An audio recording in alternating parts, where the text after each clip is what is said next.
ብዙዎች አሁን ትግራይ ያለችበት ሁኔታ መስቀለኛ መንገድ ላይ እንደሆነ የሚያምኑ ቢሆንም ሌሎች ግን ይሄማ መታደል ነው፣ መስቀለኛ መንገድ ላይ ብትሆን ጥሩ ነበር የሚሉም አሉ። አሁን ትግራይ ያለችበት ሁኔታ መስቀለኛ መንገድ ላይ ይመስላል እንጂ ችግሩ ከዚያም የከፋ ነው የሚሉት ሀሳብ ሰጪዎች ችግሩን መወዛገብ በሚለው ደረጃ ይገልጹታል። አገላለጹ ቢለያይም የትግራይ ፖለቲካ በአሁኑ ውስጥ አንድም አጣብቂኝ ሁለትም ውዝግብ ውስጥ ነው ያለው ማለት ይቻላል። ጨለምተኝነትም ተስፈኝነትም ውስጥ ያለው በማለት ሊጠቃለል ይችላል።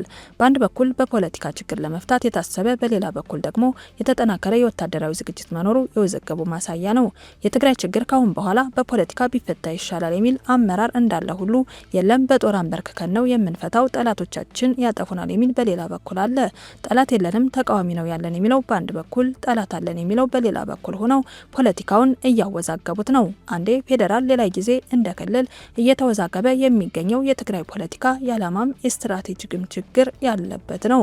በዓላማ ደረጃ በፌዴራል ስርዓቱ ስር እቀጥላለሁ የሚልና እኔ ጸቤ ከመንግስትም ወይም ከስርዓቱ እንጂ ከሀገር አይደለም የሚል አመለካከት ያለው አለ። በሌላ በኩል ዓላማዬ አገር መሆን ነው የሚልም አለ። ከኢትዮጵያ ጋር እቀጥላለሁ የሚለውም በዚህ ተቃራኒ ያለ አወዛጋቢ ፖለቲካ ነው። በስትራቴጂ ደረጃም ካስተላለፈም አንጻር እንዲሁ ተመሳሳይ መወዛገብ ተፈጥሯል። ከሻዕቢያ ጋር የጽምዶ አጋርነት ፈጥረን ከውጭ ኃይል ጋር ተባብረን የኢትዮጵያን መንግስት እናፈርሳለን የሚል እንዳለ ሆኖ የለም ይሄ አያስፈልገኝም፣ ኢትዮጵያን ከውጭ ኃይል ጋር መውጋት የተጋሩ ሞራል አይፈቅድም፣ እኛንም አያዋጣንም የሚል መስመር የሚከተል አለ። ሰላም ጤና ይስጥልን የተከበራችሁ አድማጭ ተከታታዮቻችን፣ ከላይ እንደ መነሻ ጠቅለል አድርገን የጠቃቀስናቸው የመወዛገብ ምልክቶች በትግራይ ፖለቲካ በስፋት የሚንጸባረቁ እንደ ችግርም የሚታዩ ናቸው። ይህን መሰረት አድርገን ዘርዘር ያሉ መረጃዎች እየሰጠን ለትግራይ ፖለቲካ ችግር አለመፈታት ምክንያት የሆኑ ጉዳዮችን እንዳስሳለን። አብራችሁን ቆዩ።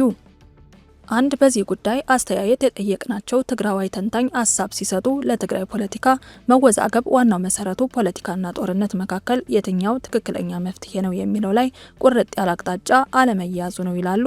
አመራሩ ላይ ፖለቲከኛውና ወታደሩ በመርህ የተለያየ አይደለም።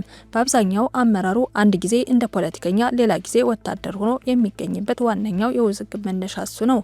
የፖለቲካ ውሳኔዎች ላይ ወታደሩ ገብቶ አንድ ላይ ይወስናል። ድርጅቱ ማለትም ህወሓት የሚባለው ፓርቲ ለህልውናው ነፍጥን አስፈላጊ አድርጎ ስለሚያስብ ወታደራዊ ጉዳዮች ላይ እጁን እያስገባ ይፈተፍታል። በዚህ ውዝግብ ወታደሩ ፓርቲውን ይጠብቃል፣ ፓርቲው ወታደሩን ይንከባከባል። ይሄ ንግድና ኢኮኖሚውን በጋራ እስከ መቆጣጠር ይደርስና የእርዳታ ስንዴ ከመስረቅ አንስቶ እስከ ወርቅ እስከ መዝረፍ ድረስ የሚደርስ የህዝብ ሀብት የሚመዘበርበት የዝርፊያ ኔትወርክ ይፈጠራል። ፓርቲው ሙስና ተንሰራፍቷል ብሎ ልገምግም ሲል ወታደሩ አፈሙዙን ያዞራል። ወታደሩም ፓርቲውን ለማረም አመራሩ በዚህ የጥገኝነት ጥቅም ስለተነካካ ብዙም መታገል አይችልም። ስለዚህ በዚህ የተወዛገበ ፖለቲካ አንደኛው ህግ ማስከበር ሲገባው እጁ በጥቅምም ተሳስሮ ሌላኛው ገምግሞ እንዳያስተካከል አቅማቶ ችግር እየተፈጠረ ነው የቀጠለው። ሌላኛው ጉዳይ ምንድነው ከተባለ የህዝብና ፓርቲ ውዝግብ ነው። ለዘመናት ስልጣን ላይ ቆይቶ የነበረው ህወሓት የኔ ህልውና ከህዝብ ችግር ይቅደም የሚል መዋቅራዊ ራስ ወዳድነት አለበት። በዚህም የተፈናቃይ ችግር ለዚያውም እዚህ ግባ በማይባል መጠለያ እየተሰቃዩ የትግራይ የግዛት አንድነት ሳይረጋገጥ ከህዝብ ችግር የኔ ፓርቲ ህልውና ይቅደም እያለ ነው የከረመው። ውድብ መድሃን በሚል በያዘው ፓርቲ የማዳን ዘመቻው የህዝብ ዓላማ እየተጨፈለቀ የመጣ መሆኑን ማወቅ በጣም የሚያም ጉዳይ ነው። ድርጅቱ የፓርቲ ህልውናን ያስቀደመበት ምክንያት ሲያስቀምጥ መሪ የሌለው ህዝብ ይበተናል፣ ይጠፋል የሚል ቢሆንም መሪ ድርጅቱ እራሱ እያለ ከመጥፋትና ከመበተን አልዳነም። ስለዚህ ፓርቲው ማዳን ወይስ ህዝብ ማዳን የትኛው ይቀድማል የሚለው የተወዛገበ ፖለቲካ ትግራይን ይባስ ችግር ውስጥ እየከተታት ነው። የብልጽግናና የህወሓት የተወዛገበ ፍላጎት ትግራይ ላይ ብዙ ችግሮችን እየፈጠረ ነው። ሁለቱን የፓርቲ ፍላጎቶች በትግራይ ላይ ማስታረቅ አይቻልም። ምክንያቱም ሁለቱም የህዝብ ጉዳይ ሳይሆን የስልጣን ጉዳይ ይዘው ነው የሚንቀሳቀሱት። ብልጽግና የፌዴራል ስርዓቱ መሪ እኔ ነኝ፣ ትግራይም የፌዴራል ስርዓቱ አካል ስለሆነች ማስተዳደርም ስልጣኑም የኔ ነው የሚል ፍላጎት አለው። በሌላ በኩል ህወሓት ደግሞ 17 ዓመት የታገልኩለት ህዝብ ነው፣ ራሱን በራሱ ማስተዳደር አለበት፣ ለዚህ ደግሞ እኔን ነው የመረጠው በሚል ብልጽግና በትግራይ ውስጥ ሚና እንዳይኖረው አድርጓል። ህወሓት ብልጽግናን ብቻ ሳይሆን ሌሎች ተቃዋሚ ፓርቲዎችም ወደ ትግራይ ፖለቲካ ስልጣን ድርሽ እንዳይሉ አድርጓል። ብልጽግና ደግሞ እኔን ባታስገቡ ቢያንስ ተቃዋሚ ያስገቡ በሚል በእነሱ በኩል ህወሓትን ማዳከም ይፈልጋል። በዚህ መሀል ማን ተጎዳ ከተባለ የትግራይ ህዝብ ነው የተጎዳው። ስለዚህ እነዚህ የማይታረቁ የፓርቲዎች ውዝግብ ትግራይ ላይ እየፈጠረ ያለው ችግር አሳሳቢ ነው ብቻ ሳይሆን ወደፊትም በዚህ የሚቀጥል ነው የሚመስለው። ስለሆነም በዚህ በኩል ያለው ውዝግብ ዞሮ የሚያጓልደው ጦርነት በመሆኑ ሊታሰብበት የሚገባ ችግር ነው። ከዚህ ጋር ተያይዞ የሚነሳው ሌላኛው ውዝግብ ህወሓት ትግራይ ላይ ራሱን እንደ ፓርቲ ሳይሆን እንደ መንግስት ለዚያውም እንደ ብቸኛ ባለቤት በማድረግ ከብልጽግና ጋር ብቻ ሳይሆን ከፌዴራል መንግስቱም ጋር አላስፈላጊ ውዝግብ ውስጥ እንዲገባ ያደረገበት ሂደት ነው። ለምሳሌ ከሰሞኑ እየሰማን ያለነው ጉዳይ ዘርፈ ብዙ ችግር ነው። በአንድ በኩል የፕሪቶሪያ ስምምነት መፍረስ አለበት አላዋጣኝም በማለት ይህን ተከትሎ ጊዜያዊ አስተዳደሩን የማፍረስ ፍላጎት አለ። በሌላ በኩል ቀድሞ የነበረውንና ለብዙ ችግር መነሻ የሆነውን ህወሓት መር መንግስት የመመለስ ፍላጎት አለ። በዚህ መሃል ፌዴራል መንግስቱ የፕሪቶሪያው ስምምነት እንዲከበር የተመሰረተው ጊዜያዊ አስተዳደር ለአንድ ዓመት እንዲቀጥል በሂደት ደግሞ ሁሉንም ወገኖቹን ያካተተ አካታች መንግስት በትግራይ እንዲመሰረት ይፈልጋል። ይሄ ደግሞ ለህወሓት የሞት ሞት ሆኖ ተገኝቷል። ምክንያቱም ህወሓት የሚፈልገው በትግራይ ጉዳይ ላይ ብቸኛ ባለስልጣን መሆን ነው።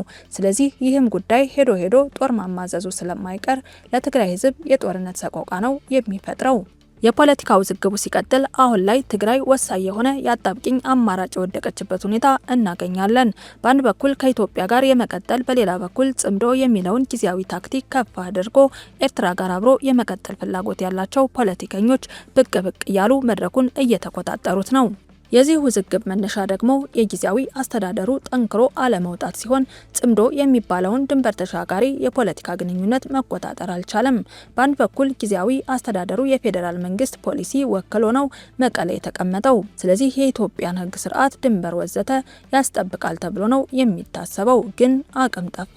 በሌላ በኩል ጽምዶ የተቆጣጠራቸው ሻዕቢያ ተልዕኮ የሰጣቸው ፖለቲከኞችና ወታደሮች በትግራይ ኢትዮጵያ ግዛት ውስጥ መኖራቸው አንድ ክልል ላይ የሁለት ሀገራት ፖለቲካ እንዲወዛገቡ እያደረገ ህዝብ እያጎዛቆለ ነው። እዚህ ላይ የውዝግቡ ማጣፈጫ የሚመስሉ ፖለቲካ ያልገባቸው የልጆች እቃቃ የሚጫወቱ ተቃዋሚዎች አሉ። የትግራይ ተቃዋሚዎች ባንድም በሌላ መልኩ ህወሓትን ከማጠናከር ውጪ ሌላ የፈጠሩት ነገር ቢኖር የትርክት ማደናገሪያ የውዝግብ ችግር ነው። እነዚህም ቢሆኑ የጠራ ፖሊሲ፣ አይዲዮሎጂ የሌላቸው፣ አንዳንዶቹ የህወሓት ጥላቻ የፈጠራቸው፣ ሌሎቹ የጦርነት ብሶት የወለዳቸው ስለሆኑ የህዝቡን ብሶት ከማባባስ ውጪ መፍትሄ ሊሆኑ አይችሉም።